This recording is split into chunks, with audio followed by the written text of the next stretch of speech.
استغفار کے فوائد۔ نمبر 1، گناہ معاف ہوں گے۔ سورۃ نوح آیت نمبر 10۔ بارش ہوگی۔ سورۃ نوح آیت نمبر 11۔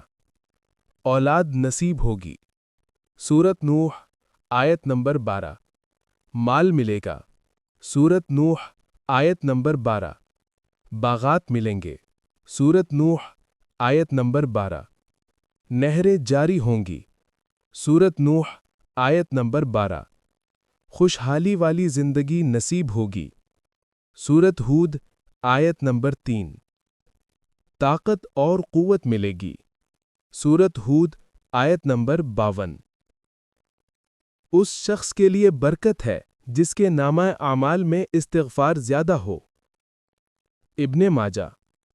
جو پابندی سے استغفار کرے گا، اللہ تعالیٰ اسے غم اور ہر تکلیف سے نجات دے گا، ہر تنگ دستی سے نکلنے کا راستہ پیدا فرمائے گا، ایسی جگہ سے رزق دے گا جہاں سے گمان بھی نہ ہوگا۔